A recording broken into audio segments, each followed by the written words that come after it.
Hey everybody, we're here again to give you part dose, HGTC library service for faculty. We've already gone over part 1. This is part 2 of a 2-part series. With me today is Chris Williams, who you remember from last time. Say hey, Chris. Hello everybody.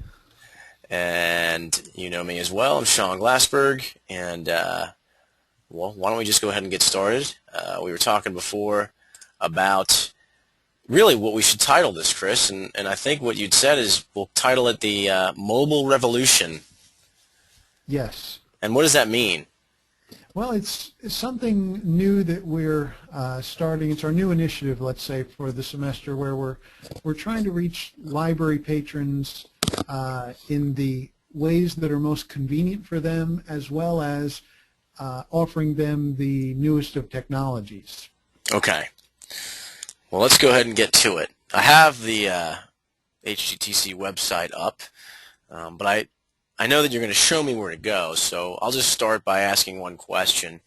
The first question is, does the library offer e-readers for checkout? We do indeed. I'm going to direct you to a page on the library's website, and then I'll tell you a little bit about our e-reader checkout. If you could go to Quick Links and choose Library.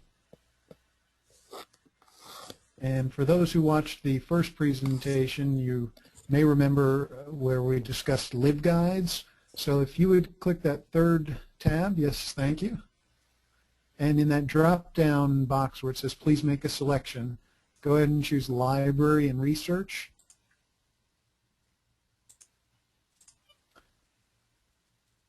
And on...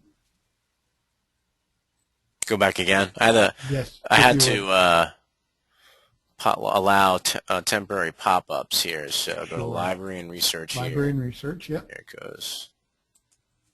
All right.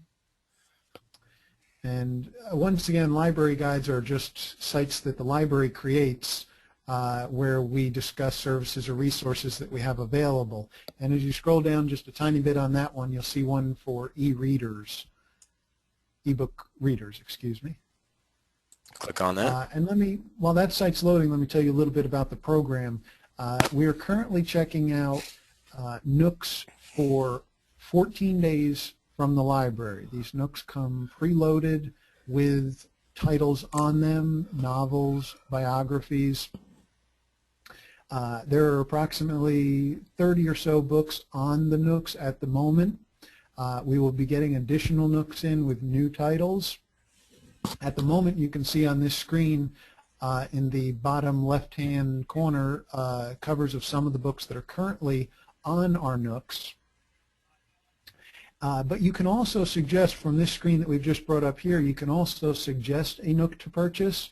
The box there on the right-hand side has an area where you can suggest a title, as well as provide your email address if you would like to be notified if we will be purchasing that item for a Nook.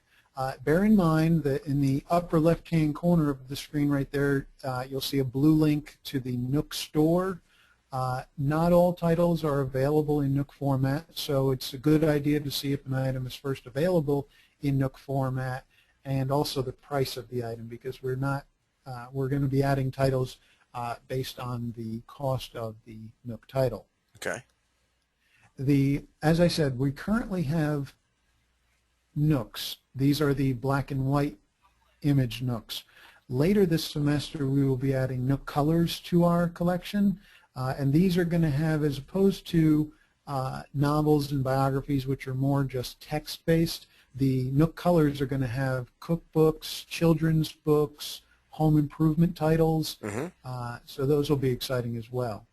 Okay. If you go back up a little bit on the screen there, Sean, I will just point out that there are other tabs higher up on the screen where you can see the policies, the gray tabs, the policies about using the Nooks, frequently asked questions. The Nooks are actually very easy to use, but we do have that frequently asked questions page where we can hopefully answer any questions about the Nook. And then the last two tabs, the Using the Nook and Using the Nook Color, have user guides for using the Nooks. bear in mind, though, that each Nook does come preloaded, not only with books that we have put on there, but they all come preloaded with these Nook user guides and quick start guides. So it does make it easy for you to troubleshoot something when you do check out the Nook. Okay. How many Nooks do we have to check out? At the moment, it's there's a limited number at each campus. The exact numbers, I'm sorry, at the moment I'm not 100% positive, but we'll be adding new ones throughout the semester available for checkout. And these are for faculty or students to check out. Okay. All right, well, that's great. I appreciate you giving me that information. I definitely had not really looked into that before, so this is the first time I had really looked in this part of the website. I'm going to go ahead and X out here. I'm sorry? It is, the last thing I was going to say about the Nooks is it really is fantastic for that person who's an avid reader but hates carrying around 5 books at once, or you're someone who never finishes one book straight through, you kind of bounce around from book to book. The Nooks would be perfect for you for that. And if you're traveling as well, if you're going on an airplane, you can only bring so many books. Okay. Well, let me ask you a question about the social networking presence. And I know you mentioned before the mobile revolution and making access to information a little bit easier. I know we have a Facebook and a Twitter page. I have not visited it yet. So how do I visit those pages? We sure do. Well, you're on the right spot. You're on the library's website. If you'll move over 2 tabs to the Ask Us tab, from the Ask Us page, you will find both a link to our Twitter page as well as our Facebook page. And yes, please go ahead and click on the Twitter page there. With the Twitter page, you can, if you are a user of Twitter, you can follow the library. You can also submit questions to the library through the library's Twitter page. I'm not sure why we're not displaying everything of Twitter on the site here, but I'll try it again. We are always posting to our Twitter page, so you can either just check back on your own or follow us and see what we are putting up there on our Twitter page. There we go. No, it doesn't seem to be. Oh, there we go. Yes. Cool. And you can see we are, just by looking at the dates of some of the tweets that we've made, we have, this is something that we always are adding to. And who's the tweeter? I believe the main person doing this is Jennifer Williams at the Grand Strand campus. Okay. That's cool. There may be others as well, but I think she's handling the bulk of that duty. Okay. Neat. That's great. And then there's also a Facebook page, right? Correct. If we back to that Ask Us tab on the library's website, right below the link to Twitter is our Facebook page. This is actually one of the newest things that we've launched. You are welcome to like the library on Facebook. Yep, there's Dean. There's one of our faculty members, Dean Bloomberg. That's correct. And then we're posting to this as well quite regularly. Any announcements about the library can be made here. Over in the upper left-hand corner of the screen, you will see links to the info about the library, photos, events. That's probably an interesting one. Anytime there's an event going on at the library, for instance, I believe the 2 that are posted there are the 2 workshops that are being held during student engagement hours. So we have that listed there. That's really cool. And then there's also a questions bank as well listed. That's really, really neat. This is really neat. And what's crazy too, I'm looking on the homepage for your Facebook account. Let me see if I can get back to it here. I think if you click on wall, there it is. Yeah, the wall. I believe that'll take you back. Yeah, all right, there we go. I don't use Facebook. I had Facebook for a while. I don't use it anymore. But you can see Lenny Halstead is a faculty member here. We can see that. Dean Bloomberg had liked something. There you go. That's really neat. Really cool. We realized that some students. We need to make ourselves available in all the different avenues through which our patrons are going to be trying to locate the library. And certainly Facebook and Twitter are ways that people are going to be seeking out the library. Yeah, it's really cool. This is definitely a way to get to keep in touch with some folks who are who use Facebook more. If students end up friending the library, then they receive all of your updates automatically. That's really neat. Exactly. Okay. Well, I have one final question for you. If I need assistance with research and I want to promote the availability of a reference assistant to my students, is help available through ways other than actually going physically to the library?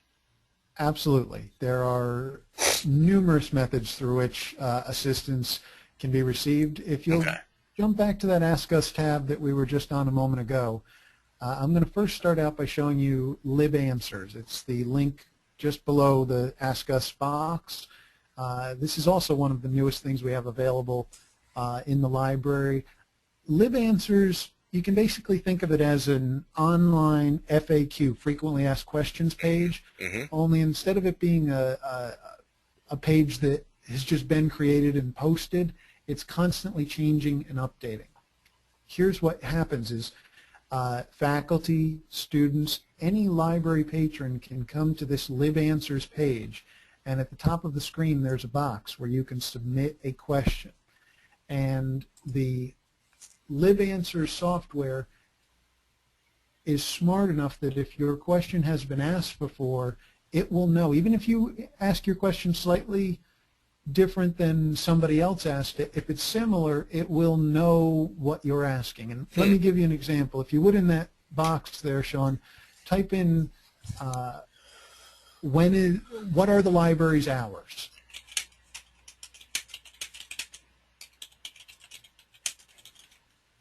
And if you'll wait just a moment, you can see that it populates and says that these are questions we think might answer your initial query, and you click on it just like you did there, and it automatically answers provides you with an answer to the question because that question has been asked before. If your question has not been asked before, if you were to type in the box something like, how do I find a biography of George Washington, it will, I'm fairly certain that that question hasn't been asked before. It will not give you a list of options for which to choose from because the question's been asked before. Instead, it will give you the, as it says right there, the question has not been asked yet page, and it will then give you the ability to submit that question. And we have librarians who are monitoring the LibAnswers site while the library is open, and a response will be sent to you. As you can see, Sean is submitting the question using his email address, and as it says there, we will email you when the question is answered. So that's cool. It's a nice way, and then that question becomes then part of our LibAnswers bank. So if, let's say, one of your students is asking a question, but everyone else in the class is going to be doing a similar assignment and may have the same question, when they come here and type in their question, it will populate the original question and response that the first student got. Chris, you might not have a job for much longer with all this help that's available automatically. That's great. I may have to turn into a robot. Yeah, right. Something like that. That's cool. All right, good deal. I don't think I ever saw this before. Great. It's new this semester. We also have on this exact same screen that you're on over on the right-hand side, in the bottom right there, there's a live chat room that you can go into and chat one-on-one in real time with a librarian. Who's handling this right now? It's right now Amy Harris at the Georgetown campus. However, there are other librarians who, if she is out teaching a library workshop, it could be any number of people. So I'm going to type in here, where is Chris Williams right now? Do you think they can get an answer? You may. If they think it's a real question, we'll see. All right. Tell you, I'm not the person manning it right now, so I know where I am. I'm here. All right, neat. That's cool. So you could basically, if if you're a faculty member, if you're a student or a staff member, you have a question and you can't get the answer automatically from the LibAnswers, you can't call for some reason. It's easier for you to just do this. That would be a great way to do it. Good. You can, as long as it's got that orange message that. Look Look at at that. that! That is great. That is And the best part great. is we did not plan this in the least. No, we didn't. That we did not. I'm just gonna say I have to let this person know. I am testing this service with Chris to demonstrate it to other faculty members. Good job. All right. That's terrific. That's great. Well, look, we also have an email reference, right? We can also email them. We do indeed. Right That. above that box that we're looking in, you can see it Oh, lists right. for you the email address contact for the library, which we welcome an email message. Bear in mind, though, if it's a slightly in-depth question that we're getting, it may take us a little time to respond. And, of course, we're not checking that.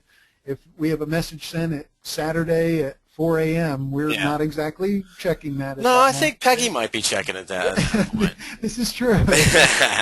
But no, that's good. So we can email you. We can could email, you can obviously call call. There's the link tweet to our it, Twitter page. and then And then text. texting. That's another one of our new Unbelievable. services. There's a phone number through which you can text the library. We realize that's another avenue through which a lot of people would like to contact us when they can't necessarily make it to the library. So we have a dedicated number to which you can text the library. Okay. So this who has the cell phone that answers the text? Is that the same person who's doing the chat? It usually is. Believe it or not, and I see we got another response back. That's great. The LibAnswer software from the administrative end allows us to receive any questions that are sent via all these different avenues. We get them all in one place, basically. So it could be you can answer on the computer.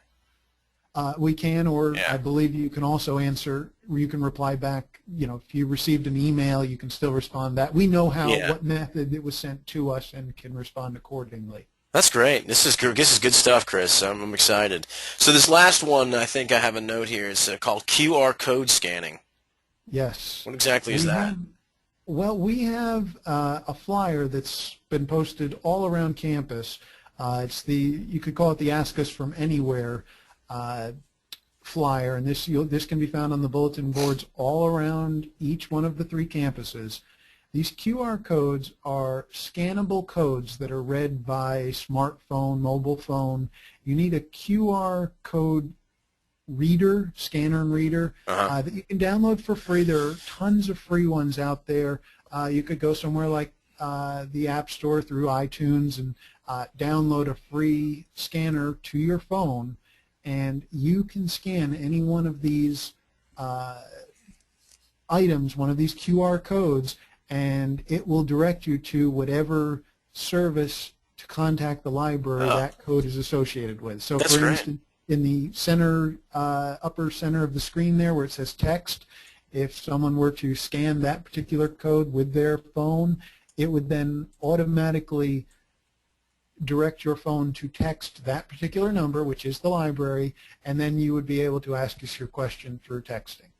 There's also ones, as you can see, that will direct you towards LibAnswers, our Twitter page, phone, email. So again, it's reaching people in the ways that are most convenient to them when they can't necessarily come to the library.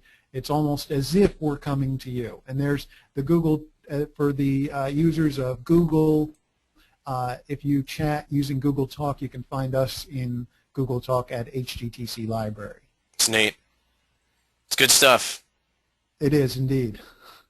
Well, I appreciate you enlightening me on everything that's available for us. And when I say us, I mean everybody who uses the library, whether it's faculty or students or staff. And I hope that our audience today learned a little bit too, because I could tell you I did. I have not visited these pages, and I'm so happy that you showed me, Chris. Plan to use them accordingly. And thanks so much for your time. Anything you wanted to add at all? Nope. I think we just look forward to assisting people. We hope we see a lot of people on our Twitter, Facebook page, and checking out the Nooks. So We just appreciate everything that the faculty does to promote the library. All right. Hey, well, thanks so much again for your time, and that's all we have for you folks, and that's it.